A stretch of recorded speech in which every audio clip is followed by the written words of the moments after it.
Gereja Tuhan atau kita orang Kristen tidak boleh anti dengan kata belajar. Mengapa? Karena Tuhan mau agar kita, gereja Tuhan, belajar mengerti kehendaknya. Seperti suami dan istri, suami mau agar istri belajar mengerti kehendak suami. Istri mau agar suami belajar mengerti apa yang menjadi kehendak si istri. Kita harus akui bahwa belajar mengerti kehendak Tuhan itu tidaklah mudah atau tidak instan. Sekalipun demikian, Bapak Ibu Saudara, kita bisa belajar melalui 3 hal ini. Yang pertama, kita bisa belajar mengerti kehendak Tuhan melalui tingkah laku hewan atau apa yang hewan perbuat. Contoh kalau kita baca Amsal 6 ayat 6. Perhatikanlah semut. Jadi kita bisa belajar mengerti kehendak Tuhan dari mana? Melalui apa? Dari semut. Semut yang rajin, tidak malas.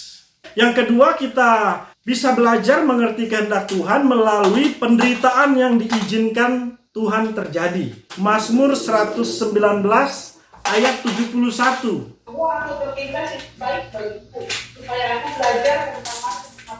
Daud sendiri yang berkata bahwa penderitaan yang Tuhan izinkan terjadi itu baik bagiku. Supaya apa? Aku belajar kehendaknya Tuhan.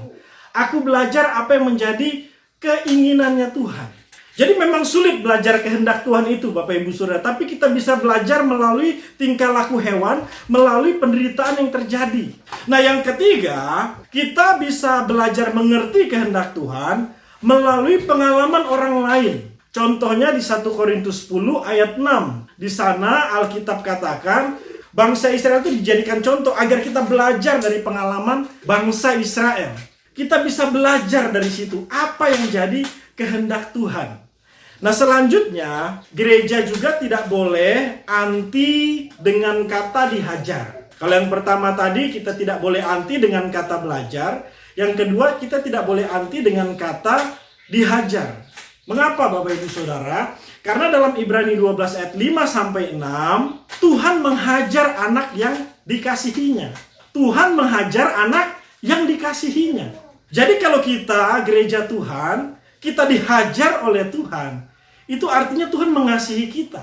Makanya kita tidak boleh anti dengan kata dihajar. Justru sebaliknya, kalau gereja tidak dihajar Tuhan, sama dengan gereja adalah anak gampangan. Bukan anaknya Tuhan, tapi anak gampangan. Nah, sebagai catatan saja Bapak Ibu Saudara, gereja yang dihajar Tuhan adalah gereja yang tidak mau belajar mengerti kehendak Tuhan. Jadi Bapak Ibu Saudara tidak perlu takut, tidak perlu khawatir, aduh, saya dihajar Tuhan gak ya? Enggak. Kalau kita mau belajar pagi hari ini mengerti kehendak Tuhan, Tuhan tidak akan hajar kita. Karena itu pagi hari ini saya kasih kita pilihan. Pilih mau belajar mengerti kehendak Tuhan atau mau dihajar karena tidak mau belajar. Coba kita belajar mengerti kehendak Tuhan di balik pandemi COVID-19. Yang pertama itu, persembahkanlah seluruh hidupmu. Di awal tahun, gereja dihebohkan dengan pengajaran mengenai persembahan sulung. Salah satu promo dari pengajaran ini adalah terluput dari kemiskinan, sakit penyakit, mara bahaya, dan sebagainya. Tapi faktanya Bapak Ibu Saudara, orang yang mengajar dan orang yang memberikan persembahan sulung sama-sama terkena dampak dari virus corona. Saya tidak mendiskreditkan gereja manapun Bapak Ibu Saudara. Tapi kita harus jujur sebagai orang Kristen. Persembahan apapun berupa uang tidak dapat meluputkan gereja dari virus corona. Sekali lagi saya tidak mendiskreditkan gereja manapun. Tapi saya harus jujur Bapak Ibu Saudara. Persembahan apapun berupa uang tidak dapat meluputkan gereja dari virus corona. Nah, sebenarnya persoalannya bukan terluput atau tidak terluput dari virus corona. Persoalannya ini, apakah kita sudah mempersembahkan seluruh hidup kita sehingga kita bisa terluput dari api neraka? Nah, ini persoalan penting Bapak Ibu Saudara. Apakah gereja sudah mempersembahkan seluruh hidupnya sehingga terluput dari api neraka? Gereja yang tidak mau mempersembahkan seluruh hidupnya akan terluput dari surga. Alias apa? Tidak terluput dari api neraka. Mari buka bersama-sama Roma 12 ayat 1-2. Karena itu, saudara-saudara, demi kemurahan Allah, aku menasihatkan kamu supaya kamu mempersembahkan tubuhmu sebagai persembahan yang hidup, yang kudus, dan yang berkenan kepada Allah. itu adalah ibadahmu yang sejati. Janganlah kamu menjadi serupa dengan dunia ini, tetapi berubahlah oleh kebaharuan budimu, sehingga kamu dapat membedakan manakah kehendak Allah, apa yang baik, yang berkenan kepada Allah, dan yang sempurna. Iya, inilah ibadah yang sesungguhnya. Inilah persembahan yang sesungguhnya. Mempersembahkan seluruh hidup kita kepada Tuhan. Lepas dari ikatan dosa, lepas dari kedagingan, lepas dari hal-hal duniawi. Itulah wujud kita mempersembahkan seluruh hidup kita kepada Tuhan. Bapak Ibu Saudara, betapa ceroboh dan celakanya gereja jika hanya menekankan mempersembahkan persembahan berupa uang, tapi tidak menekankan mempersembahkan persembahan berupa seluruh hidup. Betapa ceroboh dan celakanya gereja. Gereja yang hanya menekankan persembahan berupa uang, tapi tidak menekankan persembahan berupa seluruh hidup, menyimpang dari arti yang sesungguhnya. Makanya minggu ini Bapak Ibu Saudara, kita mau belajar mengerti kehendak Tuhan. Di balik pandemi COVID-19, Tuhan mau kita mempersembahkan seluruh hidup kita. Yang kedua Bapak Ibu Saudara, di balik pandemi COVID-19 ini tidak ada yang bisa disombongkan. Bapak Ibu Saudara, negara sekaya Italia telah mengakui kami sangat kewalahan menghadapi pandemi COVID-19. Tidak hanya Italia, Bapak Ibu Saudara, semua orang di seluruh dunia ini sedang bingung, ketakutan, dan khawatir menghadapi pandemi COVID-19. Saya mau beritahu begini Bapak Ibu Saudara, secanggih apapun alat pertahanan di sebuah negara, secanggih apapun alat medis di sebuah negara, tetap saja kewalahan menghadapi pandemi COVID-19. Fakta mencatat, akibat pandemi COVID-19 banyak orang meninggal dunia. Tidak pandang suku, agama, ras, antar golongan, dan latar belakangnya, kaya, miskin, tua, muda, banyak meninggal akibat pandemi COVID-19. Apa artinya Bapak Ibu Saudara? Artinya tidak ada yang bisa disombongkan dari manusia. Tidak ada yang bisa disombongkan dari kepintaran dan kehebatan manusia. Apa yang biasa gereja sombongkan? Mau gereja besar, gereja kecil, semua hari ini ibadah di rumah, online, menggunakan internet. Apa yang bisa disombongkan?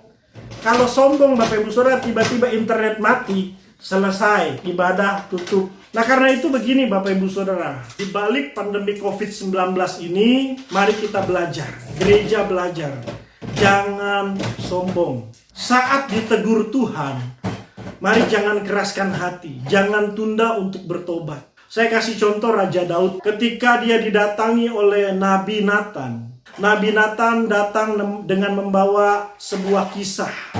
Dia bilang sama Daud, ada orang kaya dan orang miskin. Orang kaya ini punya banyak kambing domba, tapi orang miskin hanya punya satu domba. Satu hari orang kaya ingin mengadakan pesta. Dia sayang domba lembunya, makanya dia ambil domba dari si miskin. Dia sembeli, dia hidangkan untuk tamunya. Mendengar kisah itu Bapak Ibu Saudara, Daud sangat marah. Dia bilang, siapa orang itu? Nabi Nathan bilang, kamulah orangnya. Kamulah orang yang sudah mengambil istri dari Uria dan menidurinya. Kamu berzina dengan dia. Mendengar itu Bapak Ibu Saudara, yang Daud lakukan, dia bersujud, dia rebah ke tanah. Dia bertobat, dia tidak mengeraskan hati. Dia tidak menunda. Dia tidak mau sombong Bapak Ibu Saudara. Dia bertobat ketika ditegur. Gereja Tuhan jangan sombong. Saat diberkati berlimpah, jangan lupa dengan orang yang kekurangan. Ingat orang yang kekurangan. Saat diberkati, bermurah hatilah. Ini ayat yang pas untuk keadaan kita hari-hari ini. 2 Korintus 8 ayat 14-15. Maka hendaklah sekarang ini kelebihan kamu mencukupkan kekurangan mereka, agar kelebihan mereka kemudian mencukupkan kekurangan kamu, supaya ada keseimbangan. Seperti ada tertulis, orang yang mengumpulkan banyak tidak kelebihan, dan orang yang mau mengumpulkan sedikit tidak kekurangan. Ya, ini ayat yang bagus sekali Bapak Ibu Saudara. Mengingatkan kita agar jangan sombong. Kalau kita diberkati berlimpah, ingat yang kekurangan. Bermurah hatilah. Jangan abaikan ini Bapak Ibu Saudara. Khususnya melihat saudara-saudara kita yang memang hari ini terkena dampak dari pandemi COVID-19. Bapak Ibu Saudara, digerakkan hati untuk bermurah hati, bermurah hatilah. Nah yang terakhir Bapak Ibu Saudara, di sini kita jangan sombong. Saat kita di atas, bersahajalah. Saat kita di atas, ingat dulu pernah di bawah. Jangan ragu untuk rendah hati, bersahajalah. Di slide ini ada mobil limousine. Mobil limousine yang mewah ini adalah milik orang kaya bernama Mr. Zavere. Mr. Zavere ini punya seorang supir bernama Gangga.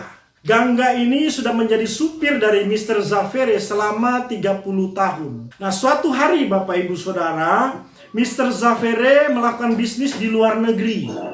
Sewaktu dia di luar negeri, dia mendengar berita bahwa Gangga meninggal, sopirnya Gangga meninggal. Jadi Mr. Zavere menghubungi keluarga dari Gangga. Dia katakan, jangan dikremasi dulu sebelum saya pulang ke India.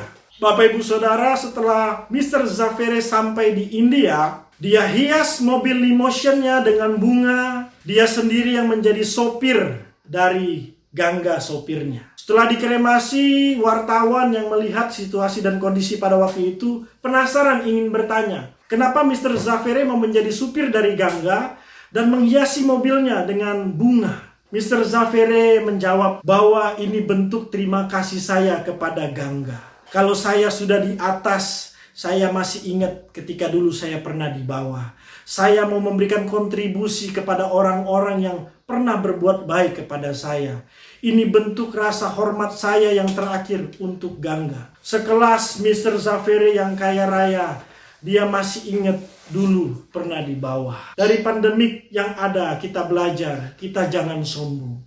Kalau ditegur bertobat, kalau berlimpah bermurah hatilah. Kalau kita di atas, ingat dulu pernah di bawah, bersahajalah. Yang terakhir Bapak Ibu Saudara, di balik pandemi COVID-19 kita mau belajar percaya bahwa Tuhan yang memegang kendali. Sejak materai dalam kitab Wahyu terbuka, artinya sejak Yesus datang ke bumi ini, dia menebus dosa kita melalui kematiannya di kayu salib, lalu dia terangkat ke surga. Sejak saat itu kitab terbuka. Sejak saat itu yang memegang kendali adalah Tuhan Yesus. Sebelumnya iblis masih bisa memegang kendali. Sebelumnya iblis masih bisa menang. Tapi sejak kitab terbuka, Tuhan Yesus yang memegang kendali. Makanya saya mau beritahu Bapak Ibu Saudara, di balik pandemi COVID-19, kita diingatkan, kita mau belajar bahwa Tuhan Yesuslah yang memegang kendali. Karena itu Bapak Ibu Saudara, kita nantikan saja apa yang terjadi selanjutnya. Apakah COVID-19 ini akan berlalu atau tidak? Kita nantikan saja. Karena semuanya ada dalam kendali Tuhan.